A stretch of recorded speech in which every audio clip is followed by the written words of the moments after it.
Exodus 15:22. Bitter water at Marah. Then Moses led the people of Israel away from the Red Sea, and they moved out into the desert of Shur. They traveled in the desert for 3 days without finding any water.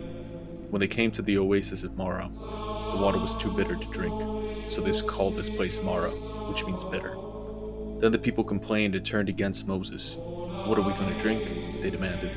So Moses cried out to the Lord for help, and the Lord showed him a piece of wood. Moses threw it into the water, and this made the water good to drink. It was there at Marah that the Lord set before them the following decrees as a standard to test their faithfulness to Him.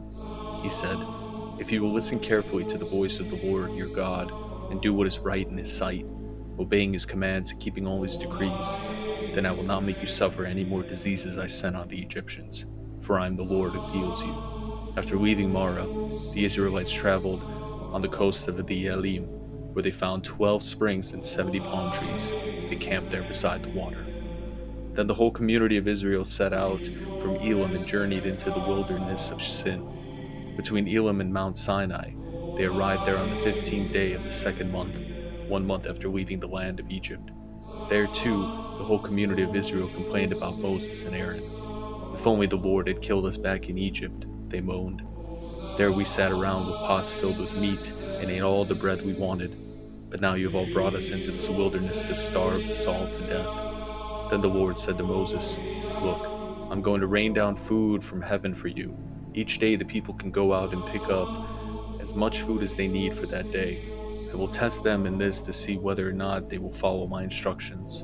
On the 6th day they will gather food, and when they prepare it, there will be twice as much as usual." So Moses and Aaron said to all the people of Israel, "By evening you will realize that it was the Lord who brought you out of the land of Egypt. In the morning you will see the glory of the Lord, because He has heard your complaints which are against Him, not against us. What have we done that you should complain about us?" Then Moses added, "The Lord will give you meat to eat in the evening, and bread to satisfy you in the morning, for He has heard all your complaints against Him. What have we done? Yes, your complaints are against the Lord, not against us." Then Moses said to Aaron, "Announce this to the entire community of Israel. Present yourselves before the Lord, for He has heard your complaining." And as Aaron spoke to the whole community of Israel, they looked out toward the wilderness. There they could see the awesome glory of the Lord in the cloud. Then the Lord said to Moses, "I have heard the Israelites' complaints. Now tell them, in the evening you will have meat to eat. In the morning you will have all the bread you want. Then you will know that I am the Lord your God." That evening vast numbers of quail flew and covered the camp, and the next morning the area around the camp was wet with dew. When the dew evaporated, a flaky substance as fine as frost blanked the ground. The Israelites were puzzled when they saw it. "What is it?" they asked each other. They had no idea what it was. And Moses told them, "It is the food that the Lord has given you to eat. These are the Lord's instructions. Each household should gather as much as it needs. Pick up 2 quarts for each person in your tent." So the people of Israel did just as they were told. Some gathered a lot, some only a little. When they measured it out, everyone had just enough. Those who gathered a lot had nothing left over, and those who gathered only a little had enough. Each family had just what it needed. Then Moses told them, "Do not keep any of it until morning."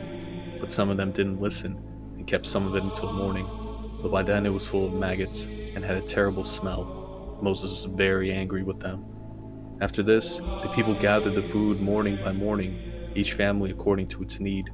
And as the sun became hot, the flakes they had not picked up melted and disappeared. On the 6th day, they gathered twice as much as usual, 4 quarts for each person instead of 2. Then all the leaders of the community came and asked Moses for an explanation. He told them, "This is what the Lord had commanded. Tomorrow will be a day of complete rest, a holy Sabbath day set apart for the Lord. So bake or boil as much as you want today, and set aside what is left for tomorrow." So they put some aside until morning, just as Moses had commanded. And in the morning, the leftover food was as wholesome and good, without maggots or odor. Moses said, "Eat this food today, for today is the Sabbath day dedicated to the Lord. There will be no food on the ground today. You may gather the food for 6 days, but the 7th day is the Sabbath. There will be no food on the ground that day." Some of the people went out anyway on the 7th day, but they found no food. The Lord asked Moses, "How long will these people refuse to obey my commands and instructions?" They must realize that the Sabbath is the Lord's gift to you. That is why he gives you a 2 day supply on the sixth day. There will be enough for 2 days. On the Sabbath day, you must each stay in your place. Do not go out to pick up food on the seventh day. So the people did not gather any food on the seventh day. The Israelites called the food manna. It was white like coriander seed, and it tasted like honey wafers. Then Moses said, "This is what the Lord has commanded. Fill a 2 quart container with manna to preserve it for your descendants. Then later generations will be able to see the food I give you in the wilderness when I set you free from Egypt." Moses said to Aaron, "Get a jar and fill it with 2 quarts of manna, then put it on a secure place before the Lord to preserve it for all future generations." Aaron did just as the Lord had commanded Moses. He eventually placed it in the Ark of the Covenant, in front of the stone tablets inscribed with the terms of the covenant. So the people of Israel ate manna for 40 years until they arrived at the land where they would settle. They ate manna until they came to the border of the land of Canaan. The container used to measure the manna was an omer, which was 1/10 of an ephah. It held about 2 quarts. At the Lord's command, the whole community of Israel left the wilderness of Sin and moved from place to place.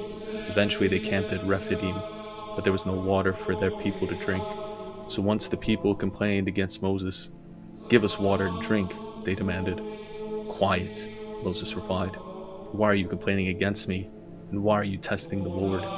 But tormented by thirst, they continued to argue with Moses. "Why did you bring us out of Egypt? Are you trying to kill us, our children, and our livestock with thirst?" Then Moses cried out to the Lord, "What should I do with these people? They are ready to stone me." The Lord said to Moses, "Walk out in front of the people. Take your staff, the one you used when you struck the water of the Nile, and call some of the elders of Israel to join you. I will stand before you on the rock at Mount Sinai. Strike the rock, and water will come gushing out. Then the people will be able to drink." So Moses struck the rock as he was told, and water gushed out as the elders looked on. Moses named the place Massa, which means test, and Meribah, which means arguing, because the people of Israel argued with Moses and tested the Lord by saying, "Is the Lord here with us or not?" While the people of Israel was still at Rephidim, the warriors of Amalek attacked them. Moses commanded Joshua, "Choose some men to go out and fight the army of Amalek for us tomorrow. I will stand at the top of the hill, holding the staff of God in my hand." So Joshua did what Moses had commanded and fought the army of Amalek. Meanwhile, Moses, Aaron, and Hur climbed to the top of a nearby hill. As long as Moses held up the staff in his hand, the Israelites had the advantage. But whenever he dropped his hand, the Amalekites gained the advantage. Moses' arms soon became so tired that he could no longer hold them up. So Aaron and Hur found a stone for him to sit on. Then they stood on each side of Moses, holding up his hands. So his hands held steady until sunset. As a result, Joshua overwhelmed the army of Amalek in battle. After the victory, the Lord instructed Moses, "Write this down on a scroll as a permanent reminder, and read it aloud to Joshua.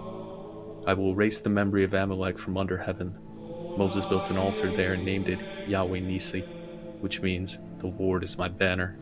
He said, "They have raised their fist against the Lord's throne, so now the Lord will be at war with the Amalek generation after generation."